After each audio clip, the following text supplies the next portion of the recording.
Parents మెచ్చిన university Sankal Chand Patel university Gujarat.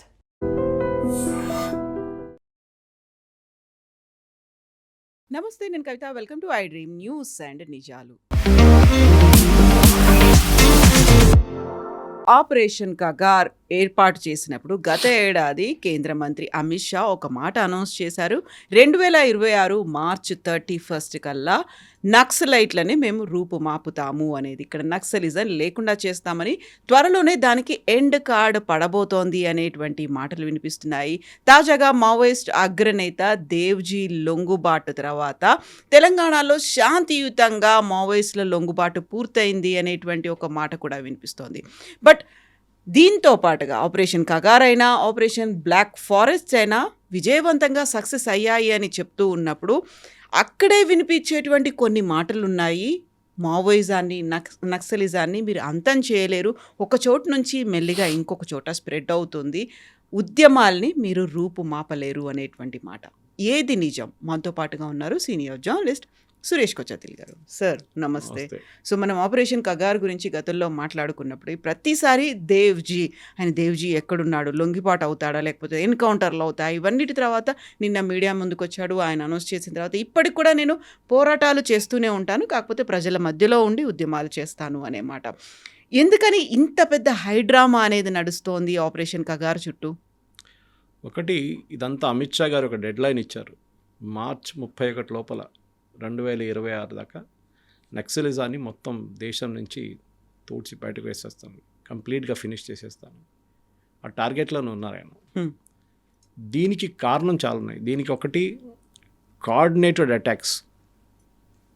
Central government, Chhattisgarh government, Maharashtra government, Telangana government, Odisha, Andhra, కొంచెం మటుకు మధ్యప్రదేశ్. ఈ గవర్నమెంట్స్ అన్నీ కలిసి పనిచేస్తుంది. ఈసారి మీరు చూస్తుంటారు, లాస్ట్ ఒక 2 సంవత్సరాల్లో చాలా హై డిగ్రీ ఆఫ్ కోఆర్డినేషన్ ఉండే. ఒకటి, చాలా మటుకు యంగ్ ఐపీఎస్ ఆఫీసర్స్ని తీసుకొచ్చారు అమిత్ షా గారు, డైరెక్ట్లీ వాళ్ళ హోమ్ మినిస్ట్రీకి రిపోర్ట్ చేసేలాగా.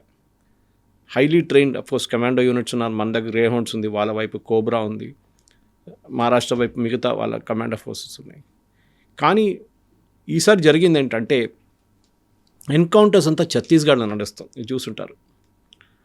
ఆ తెలంగాణలో వచ్చి సరెండర్ చేస్తున్నారు.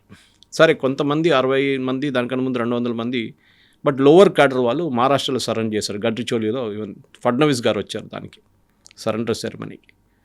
కానీ ఇప్పుడు డౌట్ ఎందుకు వస్తుందంటే, తెలంగాణలో వచ్చేందుకు సరెండర్ చేస్తున్నారు వీళ్ళు. ఎక్కడున్నారు అక్కడ ఉండి అక్కడి నుంచి కొట్లాడి, ఎందుకంటే వీళ్ళ దగ్గర ఎప్పుడు వాళ్ళకి స్లోగన్ ఉండే, మేము we will never surrender, we will fight and die అని చెప్పేసి. కానీ ఇప్పుడు సడన్గా స్ట్రాటజీ మారిపోయింది, ఎందుకు అర్థం కావట్లేదు. పాలిటిక్స్కి వచ్చేస్తున్నారు అని డౌట్ ఉంది ఇప్పుడు. అవునా? Direct Seethakka example, from bullet to ballot, చాలా ఎగ్జాంపుల్స్ ఉన్నాయి కదా మన దగ్గర, అట్లాంటి people who have come from that this. కానీ దానికి ఏదైనా పొలిటికల్ పార్టీ వాడుకుంటున్నారా వాళ్ళని, అదొకటి డౌట్ వస్తుంది. సో తెలంగాణ వైపు ఎందుకు ఇంత పెద్ద హై ప్రొఫైల్ సరెండర్ నడుస్తుంది? అది ఛత్తీస్గఢ్లో ఎందుకు జరగలేదు, మహారాష్ట్ర ఎందుకు జరగలేదు? అఫ్కోర్స్ మీరు చెప్పొచ్చు వీళ్ళందరూ తెలంగాణ నుంచి, ఎందుకంటే నక్సలైట్ మూమెంట్లో చాలామంది సీనియర్ లీడర్లు అందరూ అప్పుడు ఉమ్మడి ఆంధ్రప్రదేశ్ కానీ ఇప్పుడున్న తెలంగాణ నుంచే. Even Devji is from Peddapalli. అట్లాంటి పరిస్థితుల్లో నక్సలైట్ మూమెంట్ ఫ్యూచర్ ఏంటి అనేది క్వశ్చన్ వస్తుంది. మీరు చెప్పారు వీళ్ళందరూ ప్రజల నడుమిట్లో ఉండి మేము పోరాటం చేస్తాం అంటే, రేపు పోటీ చేస్తారా? ఎలక్షన్లో పోటీ చేస్తారా? మీరు చంపిన 76 మంది సిఆర్పిఎఫ్ వాళ్ళ ఫ్యామిలీలు, as per legal this one, even today ఒక ఎఫ్ఐఆర్ వేస్తే మిమ్మల్ని అరెస్ట్ చేయొచ్చు. ఆ కేసు ఇంకా ఉంది అక్కడ, ఎక్కడికి వెళ్ళలేదు కేసు అది. Today was speaking to one farmer DGP, ఆయన పేరు తీసుకున్నాను కానీ, farmer DGP of a state, not from Andhra Telangana but Telugu person. ఆయన చెప్పారు నాకు, ఇన్ఫాక్ట్ పొద్దున్న దూరదర్శన్లో ఒక డిబేట్లో కూడా ఈ మాట వచ్చింది, దాట్ ఈ కేసులు ఎక్కడ పోవు. మీరు అనుకుంటారు కేసులు అయిపోయినాయని, కాదు, అక్కడ వాళ్ళ families are demanding a closure. 76 మంది సిఆర్పిఎఫ్ జవాన్ల వాళ్ళ భార్య వాళ్ళు కానీ పిల్లలు కానీ వాళ్ళు డిమాండ్ చేస్తున్నారు జస్టిస్. వీళ్ళు సరెండర్ చేసి వీళ్ళకి ₹1 కోటి యూనియన్ గవర్నమెంట్ ఇస్తారు, 20 లక్షలు స్టేట్ గవర్నమెంట్ ఇస్తారు, మమ్మల్ని ఎవరు కాపాడుకుంటారు అని అడుగుతున్నారు. మా ఫ్యామిలీలు కోల్పోతున్నాయి ఎంతోమంది, నాట్ జస్ట్ ఆ సిఆర్పిఎఫ్, దానికన్నా ముందు జరిగింది, దానికన్నా తర్వాత జరిగిన ఎన్కౌంటర్ చాలా మటుకు చనిపోయారు పోలీసు వాళ్ళు. వాళ్ళ ఫ్యామిలీస్ అడుగుతున్నారు, మీరు సరెండర్ మీరు యాక్సెప్ట్ చేస్తున్నారు, పర్ఫెక్ట్, నో ప్రాబ్లం. కానీ సరెండర్ చేసిన తర్వాత వీళ్ళు రీసెటిల్మెంట్ ఎందుకు చేయాలి, వీళ్ళు జైల్లో ఎందుకు ఉండకూడదు? సో ఇక్కడ డైలమా ఇప్పుడు రాబోతుంది చూడండి. నెక్స్ట్ 1 వీక్ 10 days 1 monthలో ఏం జరగబోతుంది? ఎందుకంటే మన వైపు జరిగిన సీనియర్ పోలీస్ ఆఫీసర్స్ హత్యలంతా చాలా మటుకు అంత సీరియస్గా తీసుకోలేదు, వీళ్ళు ఎక్కడ ఎఫ్ఐఆర్ వైపు వెళ్ళలేదు. ఒకటి వ్యాస్ గారి మర్డర్ లాల్ బహదూర్ స్టేడియంలో జరిగింది, ఉమేష్ చంద్ర హత్య జరిగింది. కానీ దానికి వాళ్ళ ఫ్యామిలీ అడగడమో లేకుంటే వాళ్ళ ఫ్యామిలీ జస్టిస్ చేయడం కానీ ఇప్పుడు ఇవాళ పొద్దున్న నుంచి వినబడుతుంది సిఆర్పిఎఫ్ వాళ్ళ ఫ్యామిలీస్ డిమాండ్ చేస్తున్నారు, వీళ్ళని సరెండర్ చేసి మీరు విఐపి లాగా చూసుకుంటున్నారు, వాళ్ళ వైపు ఎందుకు చర్యలు తీసుకుంటలేరు అని. సరే, ఈ నక్సలిజం మూమెంట్ మనకు అందరికి తెలిసిందే, that it started in Telangana. చాలా మటుకు ఇక్కడి నుంచే మొదలైంది. నేను చదివింది ఉస్మానియా యూనివర్సిటీలో, స్కూల్లో చదివాను. ఉస్మానియా యూనివర్సిటీ స్కూల్ కూడా ఉంది, మోడల్ హై స్కూల్, అక్కడ చదివాను. ఆ టైంలో it was at peak Naxalism movement. అప్పుడే పీడిఎస్యు, ఆర్ఎస్యు వీళ్ళందరూ ఉన్నారు. నేను కాలేజ్ లెవెల్కి వచ్చినప్పుడు వాళ్ళు రిక్రూటర్స్, వాళ్ళు technical recruiters for Naxal movement. చాలా మటుకు ఇట్లాంటి నక్సలిజం లీడర్స్, టాప్ లీడర్స్ అంతా తెలంగాణలో ఇంజనీరింగ్ కాలేజ్ చదువుకోవచ్చిన వాళ్ళు. కవిత గారు వాళ్ళ ఫిలాసఫీ మారిపోయింది. మేము పేదోళ్ళ కోసం పోరాడుతున్నాము, ట్రైబల్స్ కోసం పోరాడుతున్నాము, వాళ్ళ రైట్స్ కోసం పోరాడుతున్నాం అని చెప్పిన వాళ్ళు తర్వాత కాంట్రాక్టర్స్తోని కుమ్మక్కై వాళ్ళ దగ్గర డబ్బులు తీసుకొని వాళ్ళు, నేను అలిగేషన్ డైరెక్ట్గా చేయట్లేదు కానీ చాలా సోర్సెస్తో వచ్చినాయి, వాళ్ళ ఫ్యామిలీస్కి ఆ డబ్బులు పంపించి ఓవర్ గ్రౌండ్ ఉన్న వాళ్ళ ఫ్యామిలీకి పంపించి పొలాలు కొనుక్కున్నారు, ఇల్లు కొనుక్కున్నారు అని ఆరోపణలు ఉన్నాయి. అది నిజమో కాదో మనకు తెలియదు కానీ చాలా మటుకు ఈ డబ్బులే మెయిన్ ప్రాబ్లం. దాంతో ఆయుధాలు కొనుక్కున్నారు, ఆయుధాలు డంప్లు అక్కడెక్కడ ఉంటుంది. కొంతమంది ఎన్కౌంటర్ చేసిన తర్వాత డంప్ ఎక్కడ అని తెలియదు. ఇప్పుడు డబ్బులు దాచిపెట్టారు. కొంచెం సెంట్రల్ కమిషన్ కొంచెం డబ్బులు తీసుకుంటారు, లోవర్ లెవెల్ కార్డర్స్కి మిగతా డబ్బులు ఇచ్చేస్తారు. అది వాళ్ళ ప్రొఫెషనలిజం దాంట్లో మెచ్చుకోవాలి. They are running like a proper state. వాళ్ళ లాజిక్ ఏంటంటే నార్త్ ఈస్ట్లో అదే నడుస్తుంది. మీరు కొన్ని ఏరియాస్లో, నాగా ఏరియాస్కి అంత వెళ్తే ట్యాక్స్ కలెక్ట్ చేస్తారు వాళ్ళు. State with in a state అయిపోయింది అది. అక్కడ వస్తున్న బండి మీద టోల్ కలెక్ట్ చేస్తారు వాళ్ళు. సెంట్రల్ గవర్నమెంట్ అనేది సంబంధం లేదు వాళ్ళకి. కానీ వాళ్ళు ఏమంటారంటే మా ఉద్యమం నడిపించాలంటే డబ్బులు కావాలి, డబ్బులు కావాలంటే ఇట్లాంటి పనులు చేయాల్సి వస్తుంది అనమాట. సో నక్సలిజం ఇక్కడ జరిగిందంటే ఐ థింక్ 2-3 మెయిన్ రీజన్. ఒకటి సోను సరెండర్ ఒకటి ఉండే, that was a turning point. ఎందుకంటే స్ట్రాటజిక్ లెవెల్లో మీరు అక్కడ ఏం నడుస్తుంది అనేది, సెంట్రల్ కమిటీలో పాలిట్ బ్యూరోలో ఏం నడుస్తుంది చాలా మటుకు గవర్నమెంట్కి, పోలీస్కి అక్కడి నుంచి చాలా మటుకు క్లారిటీ వచ్చింది. దాని తర్వాత చూడండి మిగతా అందరూ సరెండర్ చేసుకుంటూ వస్తున్నారు. వీళ్ళందరూ సోను సరెండర్ చేసిన టైంలో ఆయన్ని మీరు వ్యతిరేకంగా చాలా మటుకు ఆరోపణలు చేశారు, మీరు అమ్ముడు పోయారు అది ఇది అని చెప్పేసి. కానీ స్ట్రాటజిక్గా మిస్టేక్ ఎక్కడో జరిగింది మిలిటరీ టర్మ్స్లో. అది గెరిలా వార్ఫేర్ నుంచి ఒక మొబైల్ వార్ఫేర్కి వచ్చిన తప్పు అని చెప్తున్నారు ఇప్పుడు. దాని గురించి కొంచెం మీడియా రిపోర్ట్స్ కూడా వచ్చినాయి. ఏంటి గెరిలా వార్ఫేర్? మనకందరూ తెలిసే మావో చెప్పారు ఒక టైంలో, power flows in the barrel of the gun. కానీ దానికి ఇంకో స్టేట్మెంట్ కూడా ఉంది దాని తర్వాత, ఆ గన్ కంట్రోల్ చేసేది గవర్నమెంట్ ఉండాలని చెప్పి అదొకటి ఉంటుంది. ఎవరి చేతిలో పడితే వాళ్ళ చేతిలో ఉండొద్దు అని చెప్పి. సో నక్సలిజం అనేది ఒక మనకు గెరిలా వార్ఫేర్ తీసుకుంటే బెస్ట్ ఎగ్జాంపుల్ ఇస్ వియట్నాం. ఎంత పెద్ద ఒక యుఎస్ ఆర్మీని చిన్న వణికించిందంట. అండ్ అది ఇట్ వాజ్ అమేజింగ్ థింగ్, దాంట్లో డౌట్ లేదు దాంట్లో. ఎందుకంటే కమిటెడ్ ఫోర్స్ అంటే వాళ్ళు చేయొచ్చు, వాళ్ళు అట్లాంటి ఏమైనా చేయొచ్చు. కానీ మనం చూడాల్సిందంటే why Sukma, why Bijapur, why Kanker, why Gadchiroli, ఎందుకని మనం ఆలోచించాలి. ఎందుకంటే ఈ ఏరియాస్ అంతా ఒకటి ట్రైబల్, నెక్స్ట్ పవర్టీ డ్రివన్. మనకు ఇండిపెండెన్స్ వచ్చినప్పటి నుంచి మనం ఇట్లాంటి ఏరియాస్ని కంప్లీట్గా నెగ్లెక్ట్ చేసాం, దాంట్లో డౌట్ లేదు. ఒక అబ్బాయినో అమ్మాయినో నక్సలిజంలో తీసుకోవాలంటే చాలా ఈజీ. ఇంజనీరింగ్ చేసినావు అంటే మంచిది, ఇంకా వాడి దగ్గర వెళ్ళి చెప్తాను నీకేముంది, నీ దగ్గర ఏముంది, నువ్వు చదువుకున్నా, ఉద్యోగం వచ్చిందా, రాలేదు కదా. అక్కడ చూడు పక్కన కాంట్రాక్టర్ చూడు, 5 అంతస్తుల బిల్డింగ్ కట్టుకున్నాడు, 10 కార్లు ఉన్నాయి, ఇంతమంది పనులు ఉన్నారు ఇంట్లో, కోట్లు ఉన్నాడు, ఫారిన్ హాలిడేస్కి వెళ్తారు. నువ్వేం చేసావు, నీకేం వచ్చింది? దెన్ న్యాచురల్లీ ఆ బ్రెయిన్ వాష్ చేసి తీసుకెళ్ళిపోతారు. కానీ వీళ్ళు చూడండి 30-40 సంవత్సరాలు అడవిలో ఉన్నారు వీళ్ళు. ప్రతిరోజు 12 కిలోమీటర్ 14 కిలోమీటర్లు నడుస్తారు. So life is not easy ఆ టైంలో కూడా. కానీ వీళ్ళది ఏం జరిగిందంటే కవిత గారు over a period of time ఈ స్ట్రాటజీ మార్చిన దాంట్లోనే మేజర్ తప్పు వచ్చింది వీళ్ళకి. ఎస్పెషలీ లాస్ట్ 10 సంవత్సరాలు మీరు చూసుంటారు. ఏ టైంలో కొండపల్లి సీతారామయ్య గారి పీడబ్ల్యూజీ నుంచి తీసుకొచ్చి దాంట్లో సిపిఐ, మావోయిస్ట్ కలిసి అందరు చేసిన దాని ప్రకారం కూడా అక్కడి నుంచి ఒక చేంజ్ ఆఫ్ స్ట్రాటజీ వచ్చింది వీళ్ళ దాంట్లో. చాలా మటుకు సక్సీడ్ అయ్యారు వీళ్ళు. అంటే మీరు ప్రతి ఊరికి వెళ్తే అక్కడ ఉన్న ట్రైబల్స్ వీళ్ళ గురించి పోలీసు వాళ్ళు ఎంత ప్రశ్నించినా కానీ వాళ్ళు మాట్లాడరు. పోలీసు వాళ్ళు భయపడుతుండే ఒక ఏరియాలో ఎంటర్ కావడానికి. లిబరేటెడ్ ఏరియాస్ అని స్టేట్మెంట్ కూడా ఇచ్చారు వాళ్ళు సిపి. ఈ ఏరియాస్ అన్ని దండకారణ్య బెల్ట్లో చాలా మటుకు లిబరేటెడ్ ఏరియాస్ ఉందని చెప్పేసి.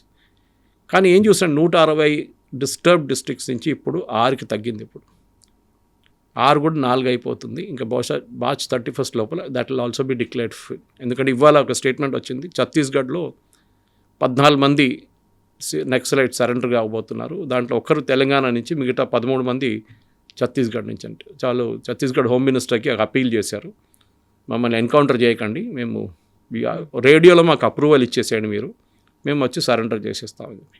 సో చూడండి, ప్రతి జిల్లాలో ఇప్పుడు I think this only 1 guy missing now. బిస్రీ అని ఉన్నారు, ఈజ్ మిస్సింగ్. జార్ఖండ్లో ఎక్కడ ఉన్నారు, వాళ్ళని కూడా ఆయన కూడా వేసుకుంటారు పోలీసు వాళ్ళు. Definite, that is also sure.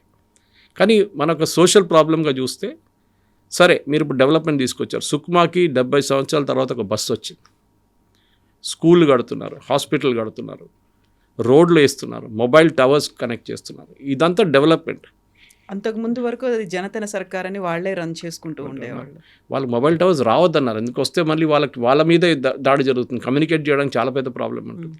So దానికనమాట development రాకుండా వాళ్ళు కూడా చూసుకున్నారు నక్సలైట్స్. ఎందుకంటే బస్సు వస్తే మళ్ళీ ఏంటి, వీళ్ళు బయటికి వెళ్తే మళ్ళీ బయట ఉన్న డెవలప్మెంట్ చూస్తారు. మీరు మొన్న కూడా చూసుంటారు, ఈ సరెండర్ చేసిన కొంత సీనియర్ నక్సలైట్ లీడర్స్ని మన తెలంగాణ పోలీస్ హైటెక్ సిటీ అంతా తిప్పారంట.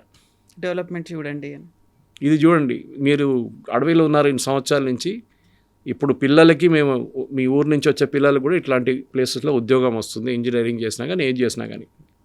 అది దట్ ఈస్ బేసిక్లీ ఒక రివర్స్ బ్రెయిన్ వాషింగ్ అని చెప్పొచ్చు. అది ముందైతే ఉల్టా వెళ్తుండే, ఇప్పుడు ఇటువైపు వచ్చేసి.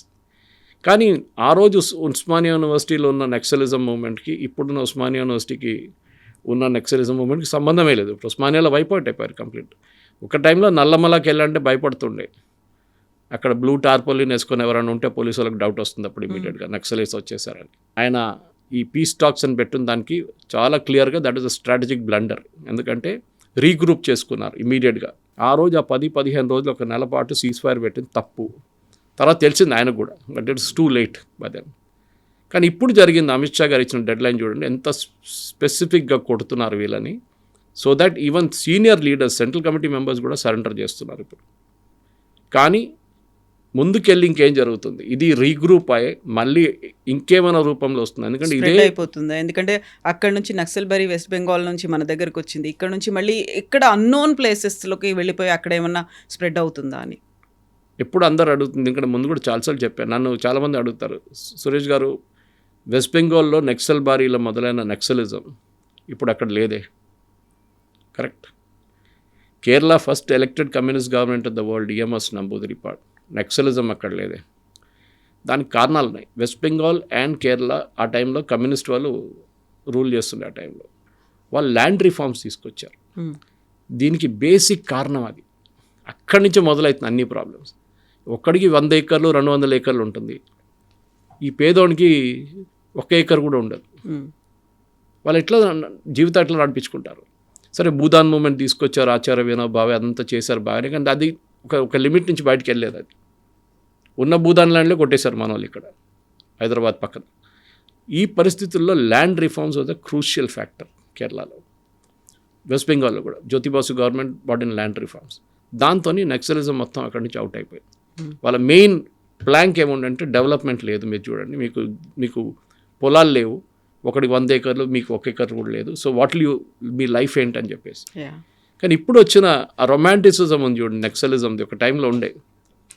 ఓకే, ఆ షేగవర్ ఆ టీషర్ట్ వేసుకోవడమా, లేకుంటే మావో పోస్టర్లు పెట్టడం, ఇదంతా పోయింది ఇప్పుడు. Now it's question of survival.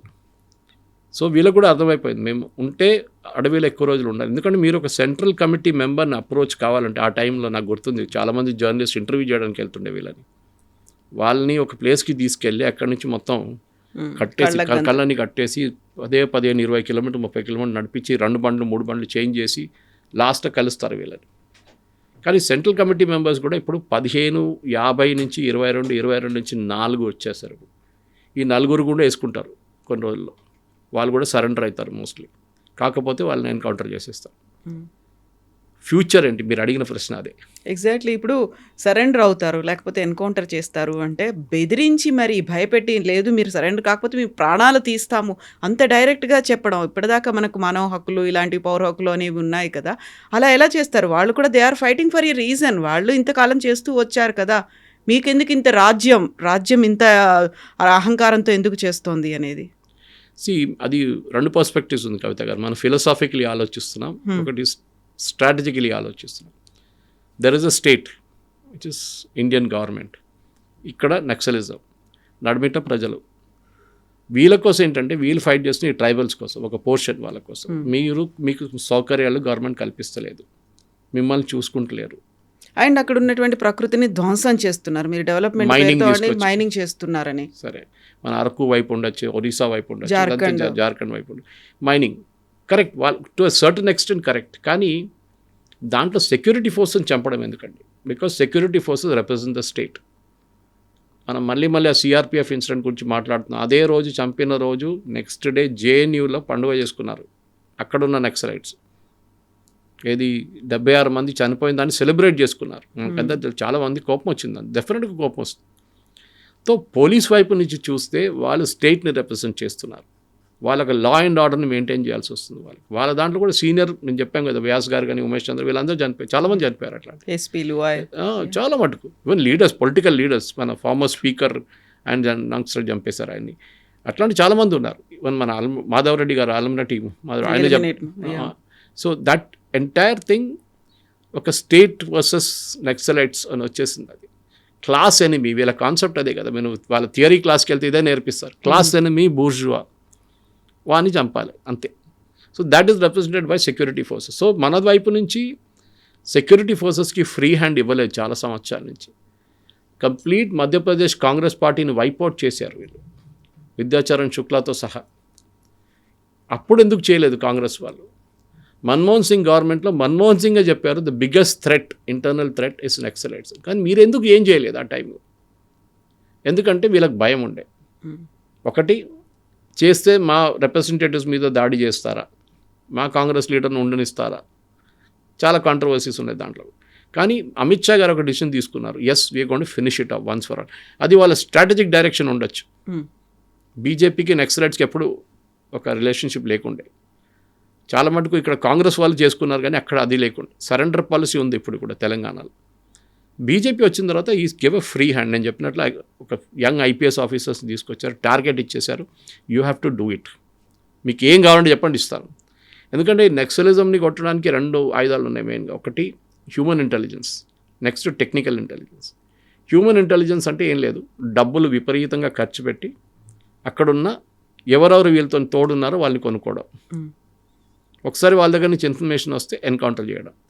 Encounter చేయగానే మన వరవర్రావు గారు, హరగోపాల్ గారు వాళ్ళు వెళ్తారు, అక్కడ వెళ్ళి ప్రొటెస్ట్ చేస్తారు, హైకోర్టుకి వెళ్తారు, పోస్ట్మార్టం చేయించమంటారు. ఒక వారం తర్వాత అందరు మర్చిపోతారు. ఇదే ఒక సైకిల్ రిపీట్ అవుతుంది. కానీ ఈ సైకిల్ ఎక్కడో ఒక ప్లేస్లో బ్రేక్ చేయాలంటే ఆ తప్పు జరిగింది సెంట్రల్ మిలిటరీ కమిషన్ది, shifting from guerrilla warfare to open warfare. Open వార్ఫేర్లో న్యాచురల్లీ మీరు ఎక్స్పోజ్ అయిపోతారు, న్యాచురలీగా. అన్లెస్ మీరు థిక్ అని అడవి లోపల ఉంటేనే మీకు అడ్వాంటేజ్ ఉంటుంది. కానీ మీరు ఒక రోడ్ పక్కన ఉన్న దాని నుంచి మీరు ఫైరింగ్ చేస్తారు, అదే జరుగుతుంది కదా మోస్ట్లీ. మైండ్ బ్లాస్ట్ చేసిన తర్వాత ఫైరింగ్ ఉంటుంది. కానీ ఆ స్ట్రాటజీ తీసుకొచ్చిన తప్పని వీళ్ళ పాలిట్ బ్యూరో అడ్మిట్ చేశారు. మళ్ళీ 2024లో మేము తిరిగి గరిలాకి అనగానే ఇట్స్ టూ లేట్, అయిపోయింది, ఫినిష్, మ్యాటర్ ఎండ్స్. సెకండ్ ఏంటంటే కవిత గారు, గ్రౌండ్ లెవెల్ రిక్రూట్మెంట్ లేదు. ఫస్ట్ మీరు ఒక సెంట్రల్ కమిటీ మెంబర్ని అప్రోచ్ కావాలంటే 3 సర్కిల్స్ ఉంటాయి వాళ్ళకి. ఒక సర్కిల్ బాడీ గార్డ్స్, దాని తర్వాత అవుటర్ లేయర్, అవుటర్ డిఫెన్స్, అక్కడి నుంచి 2 కిలోమీటర్ల దూరం వెళ్తే నెక్స్ట్ 1, దాని తర్వాత నెక్స్ట్ 1. కానీ ఇప్పుడు ఈ లాస్ట్కి లేదు, నడిమిట్లో కూడా లేదు. ఇప్పుడు చూడండి, మన సరెండర్ చేసిన 24 మందితో సరెండర్ చేస్తున్నారు, విచ్ ఇస్ నథింగ్. అంత సీనియర్ లెవెల్లో ఉన్న మనుషులు ఎక్కడ పోయారు వీళ్ళందరూ? చాలామంది సరెండర్ చేశారు. మీరు చూడండి, బస్తర్ వైపు కానీ గద్దిర్చోలి వైపు 600 మంది సరెండర్ చేశారు. వీళ్ళందరూ లోవర్ లెవెల్ కార్డర్స్, ట్రైబల్ ఏరియా నుంచి ట్రైబల్స్ని తీసుకుంటారు వీళ్ళు. వాళ్ళకి మోటివేషన్ లేదు, ఇప్పుడు డబ్బులు రావట్లేదు, వాళ్ళ బతుకు డేంజర్, వాళ్ళు చూస్తున్నారు ఎన్కౌంటర్ చనిపోతే మాకేమొస్తుందని. డబ్బులు రావట్లేదు అనుకున్నప్పుడు ఇప్పుడు దేవ్జీ కంటే ముందు సరెండర్ అయినటువంటి టాప్ లీడర్స్ చెప్పిన మాట, కిలోల కొద్దీ మేము బంగారం వాళ్ళకే ఇచ్చేసాము, ఆ తర్వాత కోట్ల డబ్బు కూడా ఉంది, వాటిని రిటర్న్ చేసే మేము సరెండర్ అవ్వడానికి వచ్చామని. అంత డబ్బు అంత బంగారం ఇప్పుడైతే వాళ్ళతో పాటుగా వస్తున్నప్పుడు వాళ్ళ టీంను తీసుకొస్తున్నారు, కొన్ని మారణాయుధాలని పట్టుకొస్తున్నారు. దెన్ వాట్ అబౌట్ ఆ డంపింగ్ అవన్నీ ఏం చేస్తారు, ఎక్కడ ఉంటాయి? Big question. ఎందుకంటే చాలా మటుకు ఆరోపణలు ఎక్కడి నుంచి వచ్చింది చెప్పాను చూడండి. నేను ఈ మిస్యూజ్ ఆఫ్ మనీ గురించి కూడా వీళ్ళ నడిమిట్లో ఒక పెద్ద ప్రాబ్లం ఉండే. ఎందుకంటే వీళ్ళకు ఒక డిసిప్లిన్ ఉంది, మీరు ఏదైనా మెచ్చుకోవాలి, డిసిప్లిన్ ఉంది వాళ్ళ దాంట్లో. సో డిసిప్లిన్ని వైలేట్ చేసినప్పుడే ప్రాబ్లమ్స్ అంతా వస్తుంది. In fact I think Sonu surrender చేసినప్పుడు వెపన్స్ అక్కడ పెట్టేసి వెళ్ళిపోమని చెప్పారు. Don't take the weapons with you అని చెప్పారు సరెండర్ టైంలో. యూజువల్లీ వీళ్ళు వెపన్స్తోనే సరెండర్ చేస్తారు. కానీ ఇప్పుడు జరిగిన సరెండర్లు చూడండి, చాలా మటుకు లోవర్ లెవెల్ క్యాడర్స్ దగ్గర వెపన్స్ ఉంటుంది, వాళ్ళ దగ్గర senior committee, central committee members weapons carry చేయరు యూజువల్లీ. కానీ మీరు అడిగిన ప్రశ్నకి ఆ బంగారం ఎక్కడ పోయిందంటే ఇప్పుడు కూడా $1 బిలియన్ క్వశ్చన్. డంప్స్ ఎక్కడ ఉంది అది తెలియదు ఇప్పుడు. చాలా మటుకు డంప్స్ ఎన్కౌంటర్ అయిన తర్వాత ఎన్కౌంటర్ అయిన మనిషికి వానితో వెళ్ళిపోయింది అనమాట డంప్స్ అంతా. వాళ్ళ నాలెడ్జ్లో ఉండే ఎక్కడ ఉందని. వీళ్ళు ఎప్పుడూ ఒకరికొకరికి కనెక్షన్ మెయింటైన్ చేసుకోరు, చాలా క్లియర్ అది. ఎందుకంటే దాన్ని ఒకరిని పట్టుకుంటే నెక్స్ట్ పొజిషన్ ఎక్కడ తెలుస్తుంది ఈజీగా. వాని naturally third degree method use చేస్తే చెప్పేస్తాడు ఎక్కడ ఉందనేది. కానీ ఇప్పుడు మీరు అడిగిన ప్రశ్నకి అదొక పెద్ద ప్రశ్న. నెక్స్ట్ మళ్ళీ ఇది రాకుండా చూసడానికి అది ఇంకా పెద్ద ఒక ఛాలెంజ్ కవిత. ఎందుకంటే ఇంకా కొత్త రూపంలో తయారై వస్తుంది అది. And that is going to be a big question. గవర్నమెంట్కి డెవలప్మెంట్ మైనింగ్, రెస్పాన్సిబుల్ మైనింగ్ చేయాలి, ఇర్రెస్పాన్సిబుల్ మైనింగ్ కాదు. అరకు వైపు కానివ్వండి, ఇటు ఒరిస్సాల కాలంది అటువైపు, ఛత్తీస్గఢ్లో కూడా ఉంది చాలా మటుకు. Mining should be very very responsible mining. ఎందుకంటే అక్కడే ఈ ప్రాబ్లం అంతా స్టార్ట్ అవుతుంది మళ్ళీ కొత్తగా. ఎందుకంటే పాత సిస్టంలో మీకు కాకతీయ యూనివర్సిటీ కానీ ఉస్మానియా యూనివర్సిటీ నుంచి ఫీడర్స్ ఉండే, మీకు రెగ్యులర్ రిక్రూట్మెంట్ ఉండే. ఇప్పుడు ఆ రిక్రూట్మెంట్ మొత్తం ఆగిపోయింది. నాకు ఇప్పుడు కూడా గుర్తుంది, చదువుకున్న టైంలో ఒకరోజు రామ్నగర్ దగ్గర మా జమోస్మానియా ఇల్లు, అక్కడి నుంచి రామ్నగర్ దగ్గర నిలబడి మాట్లాడుతున్నాం మా ఫ్రెండ్స్ అందరూ. ఒక సండే రోజు సడన్గా ఒక పోలీస్ వ్యాన్ వచ్చింది, అన్మార్క్డ్ వ్యాన్. ఒక 5 మంది దిగారు ప్లెయిన్ క్లోత్స్ వల్ల, ఒక ఫ్లాట్కి పైకి వెళ్ళారు, 5 పిల్లల్ని పట్టుకొచ్చారు కిందకి. మేము చూస్తూనే ఉన్నాం. ఏం జరిగిందంటే మాకు కూడా surprise, with in matter of seconds ఇదంతా జరిగింది. తర్వాత తెలిసిందంటే దేవర్ కొరియర్స్. వీళ్ళు ఏం చేస్తారు, కాలేజ్ పిల్లల్ని వాడుకుంటారు నక్సలైట్స్. వీళ్ళు ఎక్కడి నుంచి మెసేజ్ ఇంకో ప్లేస్కి పంపించడానికి న్యాచురల్లీ వాళ్ళని వాడుకుంటారు. ఆ చైన్ మీరు బ్రేక్ చేశారనుకోండి, then you will get to know who is where అనేది. అది ఉండేది మనకు, అది కూడా పోయిన తర్వాత. సో వీళ్ళది ఏంటంటే గ్రౌండ్ లెవెల్ నుంచి మొత్తం సపోర్ట్ పోయింది వీళ్ళది. ఇంకోటి ఈ సెక్యూరిటీ ఫోర్స్ని చెప్పడం, ఈవెన్ ట్రైబల్స్ని చెప్పారు చాలామంది చంపారు. లాజిక్ ఏంటంటే వాళ్ళు పోలీస్ ఇన్ఫార్మర్స్ అయిపోయారు, అది ఇదని చెప్పి వాళ్ళని చంపారు. కొంతమందిని ఇవాళ డీజీపీ గారు చెప్పారు నాకు, ఉరి తీశారు చంపకుండా. ఐసిస్ ఎట్లా ఆడుకున్నారు, ఈవెన్ సెక్యూరిటీ ఫోర్సెస్ మన సిఆర్పిఎఫ్ వాళ్ళు చంపిన తర్వాత తల కట్ చేసి ఫుట్బాల్ ఆడుకున్నారంట వీళ్ళు. ఆలోచించండి, అంత దారుణమైన పరిస్థితి ఉండే అక్కడ. సో న్యాచురల్లీ సెక్యూరిటీ ఫోర్సెస్ కూడా వాళ్ళ కోపం ఉంటుంది, చేతిలో దొరికితే వీళ్ళని ఫినిష్ చేసేసారు. అది నక్సలైట్స్ తెలుసు, పోలీసు వాళ్ళకి తెలుసు. వీళ్ళ చేతిలో వాళ్ళు దొరికితే ఫినిష్, వాళ్ళ చేతిలో వీళ్ళు దొరికితే ఫినిష్ అన్నమాట. కానీ ఇప్పుడు గ్రౌండ్ లెవెల్ నుంచి మొత్తం సపోర్ట్ పోయింది, వాళ్ళ పర్సనల్ బాడీ గార్డ్స్ కూడా తగ్గిపోయారు. There is no other way. And next is మన పోలీస్ ఫోర్సెస్ కూడా మెచ్చుకోవాలి. ఒకటి నెగోషియేటింగ్ అని చెప్పి చాలా స్పెషలైజ్ స్కిల్ అది. మీరు డైరెక్ట్గా మాట్లాడితే పెద్ద ప్రాబ్లం అవుతుంది. రేపు పోలీసు వాళ్ళు మాట్లాడుతున్నారు నక్సలైట్స్ వాళ్ళు, ఇండైరెక్ట్గా మాట్లాడాల్సి వస్తుంది థర్డ్ పార్టీతో. మాట్లాడి సరెండర్ చేయడానికి నెగోషియేట్ చేయాలి. అది ఎప్పుడు బయట చెప్పారు, it is the kind of trade secret. అంత అయిన తర్వాత ప్రెస్ కాన్ఫరెన్స్ అనౌన్స్ చేసిన తర్వాతనే వీళ్ళు మీడియా ముందు తీసుకొస్తారు. ఫస్ట్ 2-3 రోజులు డీబ్రీఫింగ్ ఉంటుంది, ఐబీ వాళ్ళు ఉంటారు, ఐబీ వాళ్ళు ఇంటర్వ్యూ చేస్తారు, ఎక్కడ ఏంటి ఎంతమంది ఉన్నారు మొత్తం డీటెయిల్స్ కంప్లీట్గా అడిగిన తర్వాతనే, డీబ్రీఫింగ్ అయిన తర్వాతనే వీళ్ళని మీడియా ముందు తీసుకొస్తారు. అక్కడ కూడా ఎక్కువ ప్రశ్నలు అడగడానికి ఆపర్చునిటీ ఉండదు, అంతే న్యాచురల్లీ అంతే. కానీ ఇప్పుడు జరిగిన ఈ మార్పుల్లో అమిత్ షా గారు విల్ క్లెయిమ్ అ విక్టరీ, అంటే డౌట్ లేదు. Has proved that central government, state government కలిసి పనిచేస్తే నక్సల్ మూమెంట్ అనే మూమెంట్ని ఆపొచ్చు అని ఒక క్లాసిక్ ఎగ్జాంపుల్ అది. దీనికన్నా ముందున్న గవర్నమెంట్స్ ఎందుకు చేయలేదు అనేది, అది రమణ్ సింగ్ గవర్నమెంట్ ఛత్తీస్గఢ్లో ఉండొచ్చు, అప్పుడు బీజేపీ, దాని తర్వాత భూపేష్ బఘెల్ గవర్నమెంట్ కాంగ్రెస్ది, ఇప్పుడున్న గవర్నమెంట్, ముగ్గురు పనిచేశారు. కానీ భూపేష్ బఘెల్ గవర్నమెంట్ కొంచెం వీక్ అయిపోయారు నడిమిట్లో, అక్కడే ప్రాబ్లం వచ్చింది. ఒరిస్సా వైపు బీజేడీ నుంచి బీజేపీ గవర్నమెంట్ మూవ్ అయినప్పుడు మళ్ళీ మొదలైంది అక్కడి నుంచి ప్రెషర్. మధ్యప్రదేశ్ ఎనీవే బీజేపీ తరఫు ఉండే, అటువైపు ఫడ్నవీస్. ఇప్పుడున్న పరిస్థితుల్లో డెవలప్మెంట్ అనేది గవర్నమెంట్ ఆన్ గ్రౌండ్ చూపియాల్సి వస్తుంది. They have to show visible improvement. Adivasi పిల్లలు నాకు ఇప్పుడు కూడా గుర్తుంది, మేము ఇక్కడ నల్లమల వైపు క్యాంపులు చేస్తున్నప్పుడు, మెడికల్ క్యాంపులు అని చేస్తున్నప్పుడు అక్కడ ఉన్న ట్రైబల్స్, మన చెంచు ట్రైబల్స్, వాళ్ళు ఆర్చరీలో ఎక్స్పర్ట్స్, వాళ్ళు చాలా బాగుంటుంది. సో ఈ ఆర్చరీ ఫౌండేషన్ ఆఫ్ తెలంగాణ ఏం చేశారంటే, అప్పుడు ఉమ్మడి ఆంధ్రప్రదేశ్ ఉండే తెలంగాణ ఫౌండేషన్, తెలంగాణ వాళ్ళు వీళ్ళ కోసం కాంపిటీషన్ ఆర్గనైజ్ చేశారు ఈ మెడికల్ క్యాంప్తో సహా. దాంట్లో 10 మంది 15 మంది ఐడెంటిఫై చేశారు, చాలా మంచి వాళ్ళని మన ఎస్ఐకి పంపించి పటియాలాలో కోచింగ్ ఇచ్చారు, స్పెషలైజ్డ్. అక్కడ కాకుండా ఇక్కడ ఢిల్లీలో ఎక్కడో ప్లేస్లో చేశారు వీళ్ళు. That is important. వాళ్ళని ఆ టాలెంట్ యూజ్ చేసుకుంటే ట్రైబల్స్ వాళ్ళు బయటికి ఎక్కువ రారు, ట్రైబల్స్ ఇట్లా. కానీ వాళ్ళ ఆర్చరీ వాళ్ళకొక లింబారామ్ తీసుకోండి, నేషనల్ లెవెల్ ఛాంపియన్ ఉండి, ఇవాళ international level. Lot of people like that వాళ్ళు ట్రైబల్ బ్యాక్గ్రౌండ్ నుంచి వస్తారు వాళ్ళు. ఇది చేయాలన్నమాట. వాళ్ళకున్న స్కిల్స్ మనం వాడుకో. నల్లమలకి వెళ్తే మీరు ఆ నల్లమల పక్కన మెయిన్ ఏరియా మన్ననూరు క్రాస్ చేసి కొంచెం ముందు వెళ్ళగానే గుడి పక్కన, గుడి నుంచి ముందుకెళ్ళి అక్కడ సున్నిపెంట అనుకుంటా, అక్కడ దగ్గరే ఒక షాప్ ఉంది వీళ్ళది, గిరిజన్ కార్పొరేషన్ సోప్ అమ్ముతుంది. ఇప్పుడు ఉందో లేదో తెలియదు, I'm talking of 6-7 years ago. Soap, tribal gum అమ్ముతారు, ట్రైబల్ అమ్ముతారు, ఈ సోప్ నట్స్ అమ్ముతారు, హనీ ఉంటుంది. See this is where it has to come from. వాళ్ళకు ఒక ఉపాధి ఉంటేనే వాళ్ళు దాని మీద బతకొచ్చు. వీళ్ళని ఎక్స్ప్లాయిట్ చేస్తుండే ఈ మర్చెంట్స్. సోప్ నట్స్ తీసుకొస్తే చిల్లర డబ్బులు ఇస్తారు, మళ్ళీ మార్కెట్లో దానికన్నా 100 సార్లు ఎక్కువ రేట్లో అమ్ముకుంటారు. గిరిజన్ కార్పొరేషన్ కూడా it has failed, this no doubt about it. వాళ్ళు కూడా సరిగా పనిచేయట్లేదు. సో వీళ్ళని ఇప్పుడు నెక్స్ట్ లెవెల్కి తీసుకురావాలంటే డెవలప్మెంట్లో ఒకటి మీరు వాళ్ళకొక ఎంప్లాయ్మెంట్ సోర్స్ చూపించాల్సి వస్తుంది. రెండవది వాళ్ళ పిల్లలకి చదువు చెప్పాల్సి వస్తుంది. మూడవది హౌసింగ్. ఇప్పుడు లీడర్లకు ఒకటి ₹1 ఇచ్చి మాకేమి ఇచ్చారని అడిగే ఇప్పుడు వస్తుంది చూడండి, నెక్స్ట్ అది అక్విజిషన్ వస్తుంది. ₹1 ఇస్తున్నారు సెంట్రల్ కమిటీ మెంబర్కి, మాకేమి ఇచ్చారు, మేము కూడా పోరాటం చేశాం కదా అంటారు. That is going with the point. కానీ ఇప్పుడు కూడా మెయిన్ లీడర్స్ ఎక్కడున్నారో తెలియదు, గణపతి ఎక్కడున్నారో తెలియదు, రామకృష్ణ చనిపోయారని చెప్తున్నారు. వీ డోంట్ నో వెస్ట్, ఆయన నేపాల్లో ఉన్నారు అంటున్నారు గణపతి. చూద్దాం whether government of India will demand his return. కానీ this is the body blow అని చెప్పొచ్చు, ఇంగ్లీష్లో అంటారు, కంప్లీట్ బాడీ బ్లో. ఇప్పుడు జరిగింది, లాస్ట్ 3 రోజులు జరిగింది. ఇంకా బహుశా ఒక వారం 10 రోజులు ఇంకా కొన్ని సరెండర్ జరగబోతుంది. మార్చి 31 అనేది ఉంది, ఇంకా టైం ఉంది, ఇంకా టైం ఉంది. సో డెఫినెట్గా ఐ థింక్ ఒక మార్పు అయితే వస్తుంది కవిత గారు.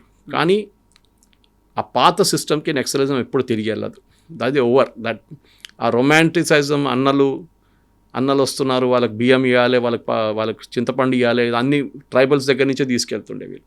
అదంతా ఇప్పుడు బంద్ అయిపోయింది. 40 సంవత్సరాలు అంటే కమిట్మెంట్ అండి, absolute commitment, no doubt about it. మీరు 40 సంవత్సరాలు చిన్నప్పటి నుంచి మీ అడవిలో ఉండి రోజు 15-16 కిలోమీటర్లు ట్రావెల్ చేయడం, ప్రతిరోజు టెన్షన్లో ఉంటారు, ఎప్పుడు పోలీస్ ఎన్కౌంటర్ చేస్తారు. This is a great, that is a commitment, మెచ్చుకోవాలి. కానీ ఆ కమిట్మెంట్ ఎక్కడో దారి తప్పిపోయింది. అది ఇప్పుడు కొంతమంది కూడా ఎక్కడెక్కడో వెళ్ళిపోయారు, వాళ్ళందరూ ఎక్కడున్నారో కూడా తెలియదు అనుకున్నప్పుడు మళ్ళీ వాళ్ళే చెప్తున్నటువంటి ఒక మాట, మీరు మమ్మల్ని రూపుమాపలేరు, ఉద్యమాన్ని ఆపేయలేరు అని. సో వాళ్ళు ఎక్కడికి వెళ్తారో, ఎక్కడి నుంచి ఎటు తేలుతారో, అది మళ్ళీ ఎలాంటి రూపం మార్చుకుంటోందో ఇదొక థ్రెట్ కూడా ఉంది కదా. ఇంగ్లీష్లో ఒక సేయింగ్ ఉంది, 18 సంవత్సరాల్లో మీరు కమ్యూనిస్ట్ కాకపోతే ఎప్పటికీ కాలేరు, మీరు something is wrong with your heart. 30 సంవత్సరాలు మీరు కమ్యూనిస్ట్గా ఉండిపోతే then something is wrong with your brain. అంటే కమ్యూనిజం అనేది ఇనిషియల్ ఫిలాసఫీలో నేను చెప్పాను చూడండి, షేక్ బాబురా టీషర్ట్స్ వేసుకొని తిరగడము, ఆ రోజుల్లో ఉస్మానియా యూనివర్సిటీలో పెద్ద ఇది వాళ్ళ పోరాటము, వాళ్ళ ప్రొసెస్. అప్పుడు ఏబీవీపీ లేకుండా ఎస్ఎఫ్ఐ లేకుండా, దాని తర్వాత కదా వాళ్ళందరూ వచ్చారు. ఆ రొమాంటిసిజం అని చూడండి, అది పోయింది కంప్లీట్గా. Now it's a question of practical survival. Lower level cadre recruitment లేకుండా అక్కడి నుంచి నక్సలిజం మూమెంట్ మొత్తం దెబ్బతిన్నది. టాప్ లీడర్షిప్ ఉండి ఒక్కటే నడిపిలేరు కదా, ఆర్మీలో కూడా జవాన్లు కావాలి కదా. Only GOC command, brigadier, lieutenant colonel ఉంటే నడవదు. You need people down the ranks. ఆ కమిట్మెంట్ 60s, 90s, 2000 దాకా వచ్చిన కమిట్మెంట్ ఇప్పుడు పోయింది మొత్తం. ఇప్పుడు అందరూ మెటీరియలిస్టిక్ అయిపోయారు. పిల్లలు కూడా నేనెందుకు అడవిలో వెళ్ళి ఉండడం, అక్కడ మేము ఇక్కడ వెళ్ళి పని చేసుకుంటాం హైదరాబాద్లో వెళ్ళి, అదే జరుగుతుంది ఇప్పుడు. And I think one way it is good. కానీ ఈ ట్రైబల్స్ని వీళ్ళు వెళ్ళిపోయారని చెప్పి ఇంకా ఎక్స్ప్లాయిట్ చేయకండి. అది దట్స్ అ బిగ్ తప్పు వీళ్ళు చేయబోతుంది. గవర్నమెంట్ ఈ గిరిజన్ కార్పొరేషన్ కానీ వీళ్ళందరూ రీవైటలైజ్ చేసి ట్రైబల్స్ని వాళ్ళకి హక్కులు, వాళ్ళకి కావాల్సిన హక్కులు ఇచ్చి దెన్ డోంట్ ఇంటర్ఫియర్ ఆల్సో. అక్కడ వెళ్ళి మీరు పెద్ద పెద్ద ఫ్యాక్టరీలు పెట్టకండి, వాళ్ళ రెస్ట్రిక్టెడ్ ఏరియా ఉంటుంది, అక్కడ వాళ్ళని ఉండేయండి, వాళ్ళ వే ఆఫ్ లైఫ్ ఉంటుంది సపరేట్గా. మా ఫ్రెండ్ ఒకరు ఉన్నారు మైసూర్లో, ఛాయన్ అని చెప్పి she runs a very big honey factory, nectar fresh అని చెప్పి, మైసూర్ హైవే పక్కన. ఆమె వీళ్ళతో పనిచేస్తున్నారు నక్సలైట్తో. కర్ణాటకలో ఉన్న ఈ Okay. ట్రైబల్స్ని నక్సలైట్స్ మూవ్మెంట్కి వెళ్లకుండా ఉండడానికి ఆమె చేసిన కృషి చాలా ఉంది. సింపుల్ ఎగ్జాంపుల్ ఇస్తాను కాబట్టి, హనీ కలెక్ట్ చేసినప్పుడు అన్నిటికంటే పెద్ద ప్రాసెస్, హనీ రేటు తగ్గడానికి కారణం ఏంటంటే క్యాన్ తీసుకెళ్తారు చూడండి హనీ కలెక్ట్ చేయడానికి, అది వీళ్ళు కడగరు, క్లీన్గా మెయింటైన్ చేయరు, అదే వాడుకుంటారు. ఆ ప్రాసెస్ నేర్పియాలి. సో CFTRI వీళ్ళందరూ కలిసి they taught them the process. Each time దాన్ని స్టెరిలైజ్ చేసి Quality క్లీన్ చేసి తీసుకొస్తే మీకు క్వాలిటీ ఎక్కువ అవుతుంది, మీకు వచ్చే ఆదాయం ఎక్కువ అవుతుంది. అది చేయాలన్నమాట. సోప్ నట్స్ తీసుకొస్తారు, దాన్ని ఏం చేస్తారు, ఎండ్ ప్రోడక్ట్ ఏంటి, దాన్ని గవర్నమెంట్కి ఇవ్వడం కాదు, మీ వైపు నుంచి కూడా చిన్న ఒక SME పెట్టుకోండి అక్కడ నల్లమల్లని. That will be the ideal development. అది పోలీసు వాళ్ళ వైపు నుంచి కూడా చేస్తే బాగుంటుంది, ఎందుకంటే వాళ్ళకి వీళ్ళతో కాంటాక్ట్ చాలా బాగుంటుంది. బ్యూరోక్రసీ అంత బాగా పనిచేయరు ఎప్పుడు. They should do it. I think ఇప్పుడున్న DGP గారు కానీ, శివధర్ రెడ్డి కానీ, మీరు ఎవరైనా కానివ్వండి, they should take up this as a initiative, ఒక CSR ఇనిషియేటివ్ లాగా తీసుకోవాలన్నమాట. దాంతో ట్రైబల్స్ని కూడా మీరు వీళ్ళందరూ తప్పుదారి పెట్టించారు, వాళ్ళని అందరూ రిటర్న్ తీసుకురావచ్చు. Yes, అండి. Thank you so much. Thank you very much. Thank you. And for more videos, Please subscribe to iDream. Please subscribe to iDream. Please subscribe iDream. And please subscribe to iDream. For more videos, subscribe to iDream. please like, share and subscribe to the channel. Congratulations, iDream. subscribe to iDream. Subscribe to iDream. So subscribe to iDream Media. iDream ki iDream team andarki huge congratulations. Please subscribe iDream Media. Please subscribe to iDream. Subscribe iDream. Please subscribe to iDream. iDream అంటే నా కళల ఛానల్ను subscribe చేసుకున్న నోరు తిరుగుతలేదు, మీరైతే గంట గుర్తు కొట్టండి. For more such videos, please subscribe to iDream. Subscribe to iDream. Please subscribe to iDream. Please subscribe iDream Media. Please do subscribe to iDream. Please subscribe to iDream Media. For best entertainment and information, please subscribe iDream. And don't forget to subscribe to iDream.